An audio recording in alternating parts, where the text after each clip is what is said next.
in Jehovah. Man, what's going on YouTube? How you doing? How you doing? First and foremost, I want to thank everybody for the love and support. I want to thank everybody for sharing my videos, subscribing to my channel, commenting on my videos. I humbly appreciate that. And how's everybody day going today? How your day going? Today is Friday evening.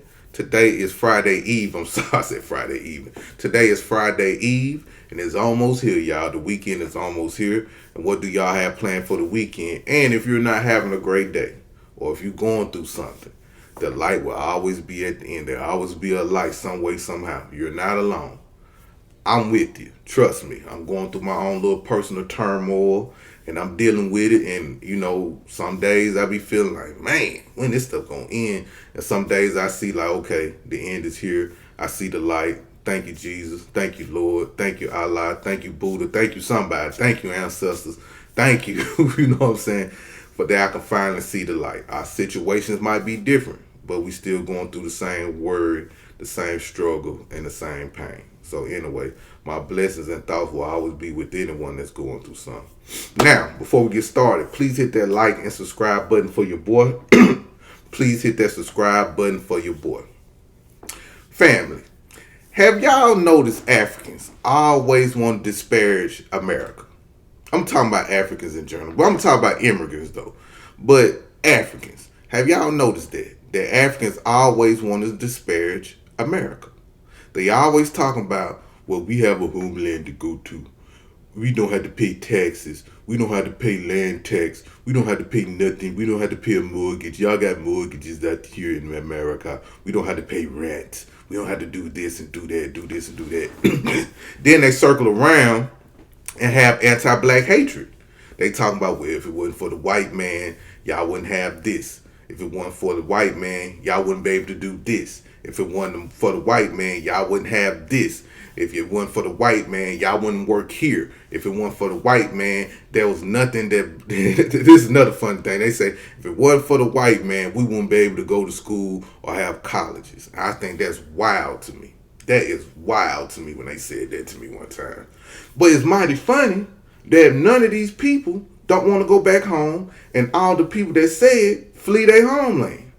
We never fled America. We never fled America. Regardless of the turmoil that we have here in America, regardless of the racial wars we have here, my nose itching. I don't want y'all to think I snow powder when I keep playing with my nose, but my nose dry. I think it's dry. So anyway, don't think I play with my nose, y'all, because I keep playing with my nose, but it's itchy. But we never fled America. They fled their homeland. They left their homeland. They even leave their children in their homeland to come for a better life here. They don't even bring their kids here. A lot of these people that migrate, immigrate, take refuge here, they leave their children and forget about their children. A lot of them do that. That's why you see a lot of angry Africans in Africa or in wherever these immigrants from. They be attacking us and saying some wild shit because their parents are here and they stuck in their homeland. They stuck in shantytown. They stuck in living in boo-boo water and stuff like that. And they upset. And that's where the jealousy and envy and anger come from these Africans. And that's a true thing, y'all. That is a true thing. And you'll hear like, if a war break out in America, I got a homeland to go to. Or if this happened, if a race war happened in America, I got somewhere to go to. You don't have nowhere to go to because you're a black American and you was a slave. That's all they keep saying. You're a black American and you was a slave and you still a slave. I can leave America and go back to Africa. And I be looking like, why y'all don't be going back in droves? Then you see videos like this right here I'm finna play. Please, I beg you about God. Please. Okay. For the next, no. Sit down, please. No. Go back. Okay. Oh, no. I don't accept it. Please, go back to sit. Please. Okay. I don't have anybody to go to. No.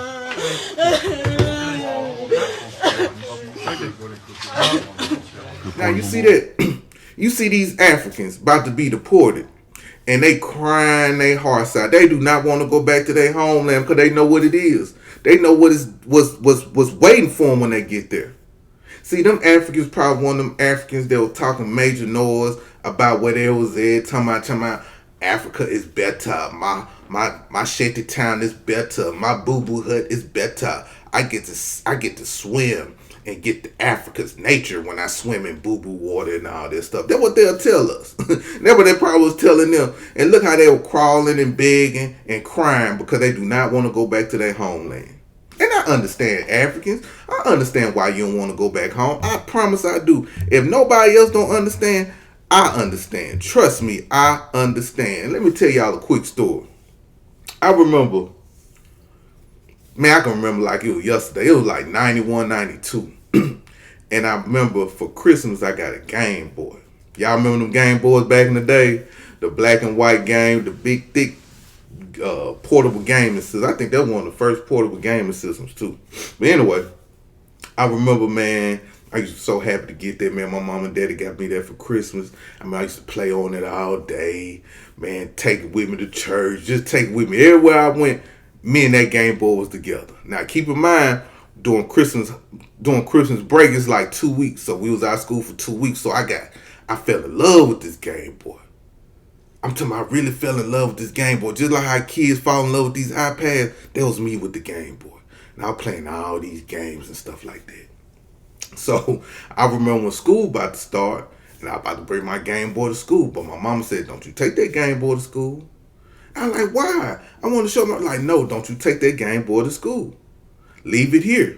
You're not supposed to take it to school. Now, you know how nigga parents was back in the day. We couldn't bring nothing to school. You know what I'm saying? A lot of our parents was very strict on not bringing our toys, video games, or anything of value that they bought that we like. We couldn't bring them to school. Now, my parents was like that. I know a couple parents that were like that. Like, you ain't taking that shit to school. You better leave that here. But anyway, so I remember I went to school, you know what I'm saying? We just come from Christmas break, get into class.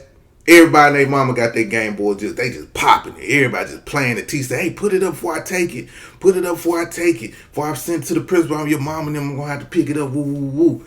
So I'm like, damn, man. So everybody looking at me like, Brian, what you get for Christmas? I'm telling them what I got for Christmas. And everybody like, no, you did. You didn't get no Game Boy. Why you didn't bring it to school? You ain't bring it to school. You lied. You lied. You know how little kids is. So shit, me as a child, I felt bad. You know what I'm saying? I felt bad to the motherfucker because I was jealous. I was envious. And all I was thinking about, I just want to play my Game Boy and I want to show these kids that I have a Game Boy.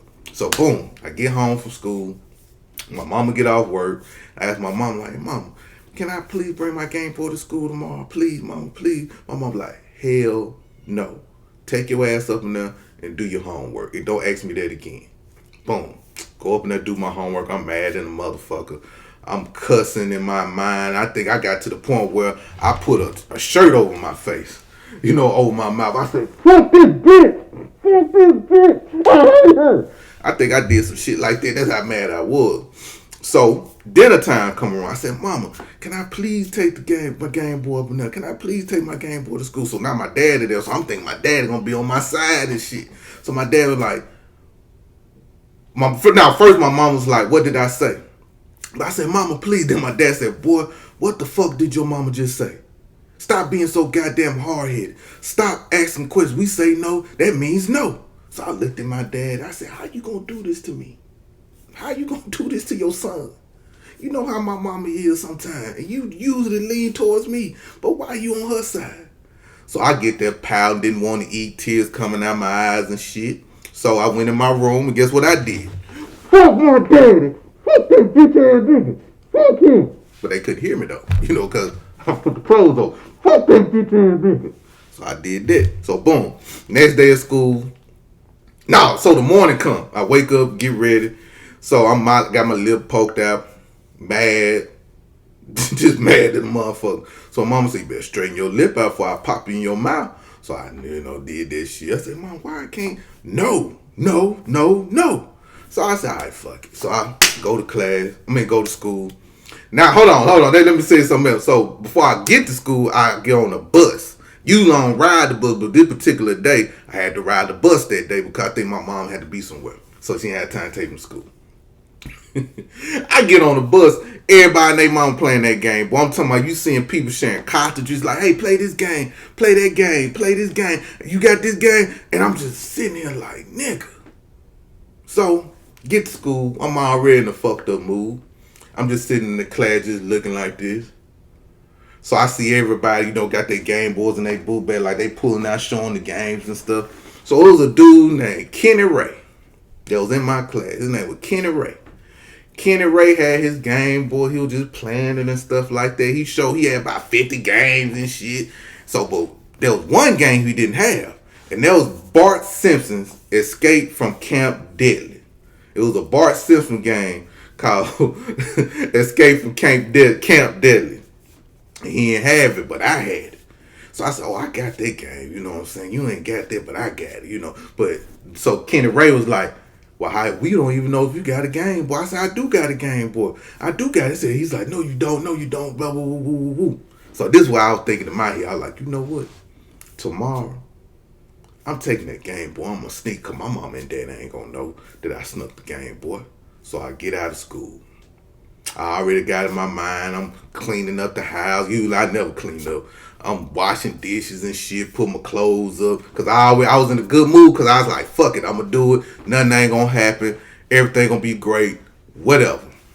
So, I get to cleaning up. My mama cooked dinner. You know what I'm saying? We sitting down eating. Ace man was my day. I told him, woo, woo, woo, da, da, da, da. I go to bed. Couldn't wait to go to school in the morning. That's all I could say. I couldn't wait to go to school in the morning. Boom, wake up in the morning. I put the Game Boy in my book bag. You know, the front pouch slide in the book bag. And I put all my games up in there too, you know what I'm saying? My mama take me to school. I'm just sitting here just smiling and shit, you know what I'm saying? I can't wait to get to school. Heart beating fast of excitement, you know what I'm saying? Get out my mama car, walking to school. I see everybody, you know. What's up, B? What's up, Brian? What's up, Big B? You know, they used to come out and shit, you know what I'm saying? What's up, what's up, what's up? What's up? I'm gliding and sliding and profiling, walking into school and shit. The little gals up in there looking at me. I just felt, just that day, felt like I was a superstar. But nobody didn't know if I was a superstar. They just didn't know why I felt like that. It just felt good that day. Walk up in the school, get in the classroom. Everybody just chilling. We all having a good time, talking, chatting, waiting on the teacher to come in, you know, do roll call and stuff like that. And as we doing it, everybody pulling out their Game Boy. Then boom, I pull out my Game Boy. And everybody surrounded like, oh, Brian was telling the truth. He wasn't lying. He's not poor. Yeah, Brian. See, we knew you weren't poor, Brian, but we just thought you was poor, Brian. We thought you was lying. You know, yeah. I was like, yeah, I told y'all I ain't poor. Then I pulled out the Bart Simpson game. Nobody didn't have the Bart Simpson game but me. And Kenny Ray, he wanted the Bart Simpson game. And he always wanted to play the Bart Simpson game. And I told him I had the Bart Simpson game. He said, Brian, can I play the Bart Simpson game until we get out of school? I'm like, yeah, I got you. So I gave him the game. He stuck it in the back of the Game Boy. And he was playing it until the teacher came. Then he put it in his bag. Now, as time go on, we in class and stuff, you know what I'm saying? And recess time come. When recess time come, we all outside. All of us got our Game Boys and shit. We all playing it and stuff, just having the wang dang doodle of a time. And as recess is over, he said, all right, I'm done playing. He gave me the game back. So I get the game, put it in my pocket. As time go on, I start to try to look for my game. Start to look around. I couldn't find it. I'm asking people like, hey, you got my game? You got my game? No. But then I thought about Kenny Ray. Kenny Ray had my game. I knew he had my game. I said, Kenny Ray, you got my game? Like, no, I ain't got your game. I gave it back to you when we was outside for recess. Like, no, you didn't. And I know he did, but you did give it to him, but you stole it. You took it from him. You stole it. You stole it. I was so goddamn mad. We were about to fight. So the teacher's like, what's wrong? I said, Kenny Ray got my game. He stole my video game, and I know he got it. Kenny Ray like, I ain't got it. Now he's starting to cry like, I ain't got it. I ain't take it. I said, yes, you did, because you the only kid that begged to play my game, and I saw how you was eyeing my game, and now I know you took my game or stole it from me. They send us to the office because we causing disruption in the classroom. So I'm mad as a motherfucker. That ain't bullshit. I'm mad as hell. Because I knew Kenny Ray stole my game. So we get in the office. The assistant principal come in and was like, hey, what's going on? I'm like, well, Kenny Ray stole my game and woo, woo, woo, woo, woo, woo, woo. So Kenny Ray said, I didn't take his game. I did not take your game, Brian. I promise I did. So the principal was like, well, you know what? Y'all shouldn't be bringing them games up here anyway. It always cause confusion, and that's why we try to have these policies set up where if y'all do bring y'all game, y'all have it out on recess and don't be showing people, and always guard just your items, But y'all didn't have to fight, y'all did not cause a disruption, so I'm gonna give y'all a warning, but I'm gonna have to call your parents. He said, damn, oh shit. Call my mom and daddy. I said, who? I'm trying to get them to call my grandma. Call my grandma. You know what I'm saying? Don't call my mom and dad. Call grandma. Call Monty. That's my grandma nickname, y'all. Monty. I said, call Monty. Don't call my mom and daddy. So my heart got to beating fast. The bubble guts. Everything was just spinning at one time. Next thing I know, they ended up calling my mom. My mama didn't pick up. They called my daddy. My daddy didn't pick up. I'm like, thank God. But guess who called back? My mama. My mom was like, hello? Because I was bad in school, so my mama thought it was just something else. So she's like, hey, Miss such and such, we have your son up in here, and he's been, he got into a little altercation, but we're just going to give him a warning because they just got a little heated in the classroom. So my mom said, what they got heated about? Well, Brian said that a boy stole his video game. I can hear my mom through ground. What the fuck are you talking about? I told that stupid motherfucker not to bring the game to school. My mom didn't cuss, but I'm just over-exaggerating. My mom never cuss. But I told that fool not to bring the game to school. He been begging and begging. I told him, do not bring the game to school. Let me talk to him. Shit. I'm like, goddamn. Fuck. Principal hand me the phone. I'm talking. I said, hello. Didn't I tell your goddamn ass not to bring that game to school? Huh? Didn't I tell you that? You don't listen. You hard-headed. You want to do what you want to do. But I got something for you. I got something for you when you get home. And you best believe it's now you being put on punishment. I'm putting belt to ass when you get home. Click. That moment right there. I didn't give a fuck about Kenny Ray. I didn't care about no Game Boy. I didn't care about none of that. All I could think about is I'm going to get my ass kicked when I go home. Heart was beating fast. Nervous. So I get back to class.